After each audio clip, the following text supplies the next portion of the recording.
Assalamualaikum warahmatullahi wabarakatuh. Saya Nini Purnamasari. Saya mahasiswi dari kampus STIE Dharma Bumi Putra. Seperti biasa, saya akan membahas mata kuliah tentang akuntansi manajemen pada bagian bab 4, yaitu tentang perencanaan dan pengendalian. Bagian bab ini membahas pengertian perencanaan, pengendalian, dan anggaran serta anggaran untuk operasi bisnis. Perencanaan dan pengendalian saling berhubungan erat. Perencanaan adalah pandangan ke depan untuk melihat tindakan apa yang seharusnya dilakukan agar dapat mewujudkan tujuan-tujuan tertentu. Sedangkan pengendalian adalah melihat ke belakang, memutuskan apa sebenarnya telah terjadi dan membandingkannya dengan hasil yang direncanakan sebelumnya. Perbandingan yang dilakukan dapat digunakan untuk menyesuaikan anggaran, yaitu melihat ke masa depan kembali.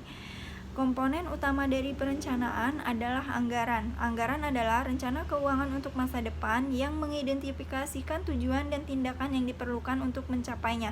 Sebelum anggaran disiapkan, organisasi harus mengembangkan rencana strategis. Rencana strategis adalah mengidentifikasi strategi-strategi untuk aktivitas dan operasi di masa depan.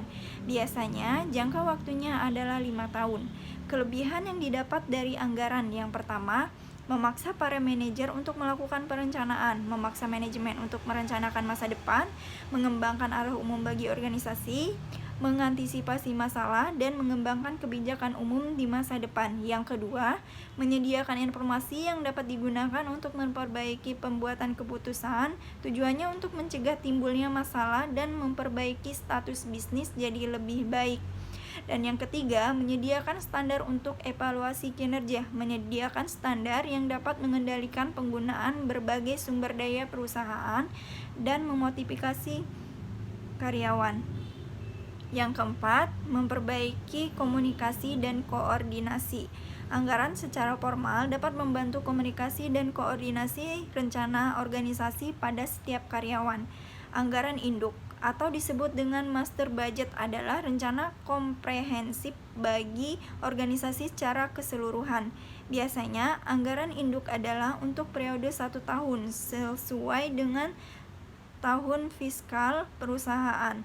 Komponen-komponen utama anggaran induk ada 2 macam. Yang pertama, anggaran operasional mendeskripsikan aktivitas yang menghasilkan pendapatan bagi perusahaan, yaitu penjualan, produksi, dan persediaan barang jadi.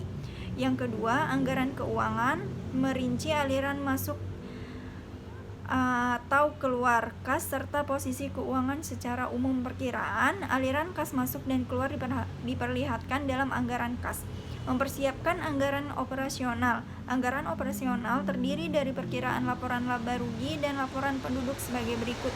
Yang pertama, anggaran penjualan. Yang kedua, anggaran produksi. Yang ketiga, anggaran pembelian bahan baku. Dan yang keempat, anggaran tenaga kerja langsung. Yang kelima, anggaran overhead. Yang keenam, anggaran beban penjualan dan administrasi. Yang ketujuh, anggaran persediaan akhir barang jadi. Dan yang kedelapan, anggaran harga pokok penjualan. Anggaran penjualan adalah proyeksi yang disetujui oleh komite anggaran yang menjelaskan penjualan yang diharapkan dalam satuan unit dan uang. Anggaran penjualan adalah dasar bagi semua anggaran operasional yang lain, oleh karena itu harus dibuat seakurat mungkin. Anggaran produksi, anggaran yang menjelaskan berapa banyak unit harus diproduksi untuk memenuhi kebutuhan penjualan dan memenuhi kebutuhan persediaan akhir.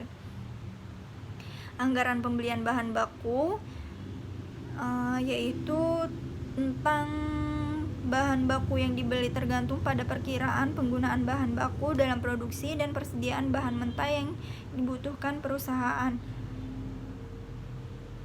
Anggaran tenaga kerja langsung menunjukkan total jam tenaga kerja langsung yang dibutuhkan dan biaya yang berhubungan dengan jumlah unit dalam anggaran produksi. Anggaran overhead menunjukkan biaya yang diharapkan dari semua komponen produksi tidak langsung. Anggaran harga pokok penjualan yaitu penjualan yang dianggarkan dapat dipersiapkan dengan menggunakan laporan 3,4, 5, dan 6. Sekian bahasan dari saya. Terima kasih. Wassalamualaikum warahmatullahi wabarakatuh.